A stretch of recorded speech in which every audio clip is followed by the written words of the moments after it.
একসময় বর্ষা শেষে চলন বিলের প্রবাহমান পানি নিজে থেকেই ভাসিয়ে নিয়ে যেত কচুরিপানা, কিন্তু সাম্প্রতিক বছরগুলোতে উজান থেকে ভেসে আসা কচুরিপানা আর সময়মতো বিল থেকে নামতে পারছে না। ফলে জমির উপর স্তূপ আকারে জমে থাকছে এই জলজ আগাছা। স্থানীয়দের দাবি, এবছর চলন বিলে কচুরিপানার পরিমাণ আগের যে কোনো সময়ের তুলনায় বেশি, ফলে ব্যাহত হচ্ছে পানি প্রবাহ। কৃষি বিভাগের হিসাব অনুযায়ী চলন বিলের অন্তত ৫,০০০ হেক্টর জমি কচুরিপানায় আক্রান্ত, ফলে বীজতলা তৈরিতেও দেখা দিয়েছে অনিশ্চয়তা। কৃষকদের খরচ করতে হচ্ছে বাড়তি অর্থ। প্রতি বিঘা জমি থেকে কচুরিপানা সরাতে লাগে ১০ থেকে ১২ জন শ্রমিক। এতে দৈনিক ব্যয় হচ্ছে ৬ থেকে ৭,০০০ টাকা। পুরো জমি পরিষ্কার করতে বিঘা প্রতি খরচ পড়ছে সর্বনিম্ন ১০ থেকে ৩৫,০০০ টাকা। জমি প্রস্তুতির আগেই এই বাড়তি ব্যয় বোরো আবাদকে ঝুঁকির মুখে ফেলছে। পানি দেরিতে নামার কারণে গত কয়েক বছর ধরে চলন বিলে বোরো মৌসুমে ধান ছাড়া অন্য ফসল তেমন হচ্ছে না। তার উপর সেচ, সার ও বীজ মিলিয়ে বিঘা প্রতি খরচ দাঁড়াচ্ছে ৩৫ থেকে ৩৬,০০০ টাকা, অথচ ফলন মিলছে ২৫ থেকে ২৭ মন। এতে লোকসানের শঙ্কায় দিশেহারা কৃষকরা। কচুর পানার কারণে আমাদের পার বিঘাতে আপনার মনে করেন যে ৪ নং ৩৬,০০০ করে টাকা যাচ্ছে বিঘাতে কচুর পানা ছাপ করার জন্য। খুব সমস্যার মধ্যে আছি আমরা। ধরেন সরিষা আবারটা করতে পারলাম না, মায়ের হয়ে গেল।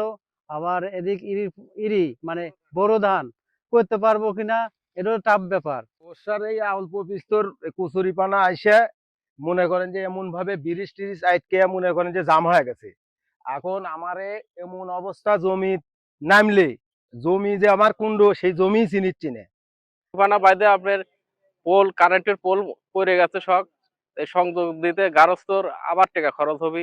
বিকল্প হিসেবে অনেক কৃষক কীটনাশক ব্যবহার করে কচুরিপানা নষ্ট করার চেষ্টা করছেন। এতে খরচ যেমন বাড়ছে, তেমনি চলন বিলের মাছ, সাপ ও অন্যান্য জলজ প্রাণীসহ জীববৈচিত্র্য মারাত্মকভাবে ক্ষতিগ্রস্ত হচ্ছে। এই কচুরিপানা জটের কারণে কৃষক কিন্তু পরিষ্কার করতে অধিক টাকা লাগার কারণে তারা এখানে কীটনাশক প্রয়োগ করছে।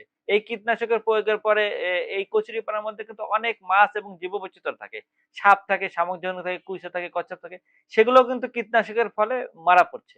কৃষকদের দুর্ভোগের বিষয়টি স্বীকার করে স্থানীয় কৃষি বিভাগ বলছে, পরিস্থিতি উত্তরণে নেওয়া হবে প্রয়োজনীয় ব্যবস্থা।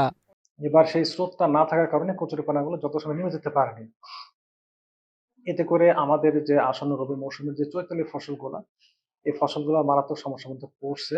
কারণ কচুরিপানাগুলো অপসারণ করতে কৃষকদের একটা বাড়তি খরচ হচ্ছে, যেটা কৃষকদের রবি মৌসুমের যে খরচ তার সাথে যোগ হয়ে অনেক বড় খরচে পরিণত হচ্ছে। এই বিষয়ে আমরা উপজেলা প্রশাসন, পানি উন্নয়ন বোর্ডের সাথে আলোচনা করছি কিভাবে এই খালগুলা শুকনো মৌসুমে সংস্কার করা যায়, যাতে কচুরিপানাগুলো সামনের বছর থেকে আটকে থাকতে না পারে। এদিকে সাম্প্রতিক ঝড় বৃষ্টিতে কচুরিপানায় আটকে পড়া কিছু বৈদ্যুতিক তার ও খুঁটি নিয়েও রয়েছে শঙ্কা। তবে পানি পুরোপুরি শুকালে দ্রুত অপসারণ করা হবে বলে জানিয়েছে পল্লী বিদ্যুৎ কর্তৃপক্ষ। প্রবল বৃষ্টি এবং ঝড়ো হাওয়াতে চলন বিলের মাঠে কিছু খুঁটি, প্রায় ১০-১২টা হবে, এই খুঁটিগুলি পড়ে যায় লাইন সহ। এটা কৃষকদের মূলত সেচ কাজেই এই লাইনটা বেশি ব্যবহার হয় এবং কৃষকদের কোনো ভয়ের কারণ নাই। আমরা পানি শুকলেই আমাদের এটা রিপেয়ারের কাজ আমরা সরকারিভাবেই, সরকারের পক্ষ থেকেই এটা বিনামূল্যে আমরা করে দেব। চলতি বোরো মৌসুমে চলন বিল অধ্যুষিত সিংড়া ও নলডাঙ্গা উপজেলায় ৪৫,০০০ হেক্টর জমিতে বোরো আবাদ লক্ষ্যমাত্রা নির্ধারণ করেছে কৃষি বিভাগ।